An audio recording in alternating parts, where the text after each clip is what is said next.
This morning, we remember Charlie Watts, the legendary Rolling Stones drummer who stayed out of the spotlight that followed the band everywhere. Watts died yesterday at a London hospital, several weeks after an unspecified medical procedure. He was 80 years old. Mick Jagger honored his bandmate of nearly 6 decades, tweeting a photo of Watts with a big smile. Keith Richards posted an empty drum set with a sign reading, "Closed." Here's a look back at Watts' brilliant career.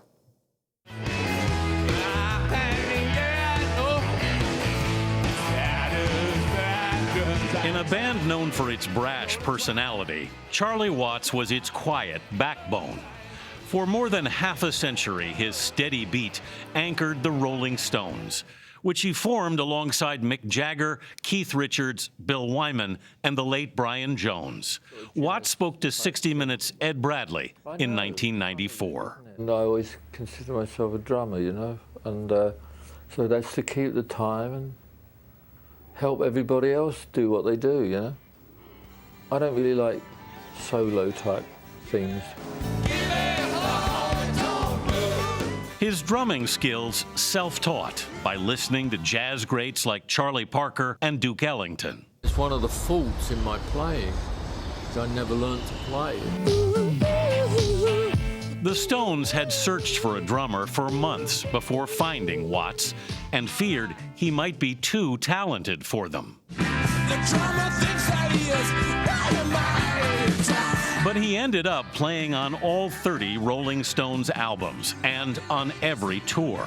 Despite his sharp fashion sense, he shied away from flashy drum solos and the attention that came with international superstardom. Watts defied all the stereotypes that came with being in arguably the world's most influential rock band. While Jagger and Richards mugged for the camera, he was shy and introverted. As drugs ravaged the era's bands, including the Stones, Watts indulged but then quit cold turkey. He married his wife Shirley in 1964, and they stayed together and raised a family. Watts' passing comes about 3 weeks after he pulled out of the band's upcoming tour, citing health reasons. I knew he was ill, but I didn't know he was this ill. Beatles legend Paul McCartney paid tribute in this video message. Condolences to the Stones. This would be a huge blow to them because Charlie was a rock and a fantastic drummer.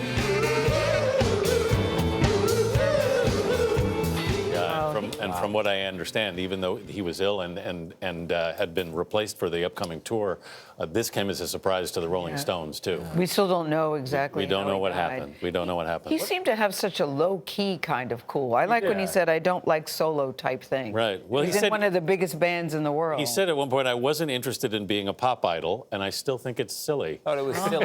Yeah, I mean, he went on tour with the Rolling Stones for every tour, and you think, how much fun would that be? Yeah. Well, in the 90s, he said every night he went back to his hotel room alone and drew his bed. He has a sketch of every bed he ever slept on for the entire run. I love that. I love that. That's a different kind of rock That's star. a different kind of rock star, dignified and dapper. I mean, Keith Richards wrote in his book, he said, Charlie Watts has always been the bed I lie in musically. And he really was the backbone of the band. I really do like the shot of the drums with the sign that just says closed. I think it's really poignant and really tells the story. I know, it really startled me when that came across yesterday. One other fun fact about how times change, when they were trying to get Charlie Watts, they thought they couldn't afford him because he wanted $5 a week. £5, I think. Oh, £5, yeah.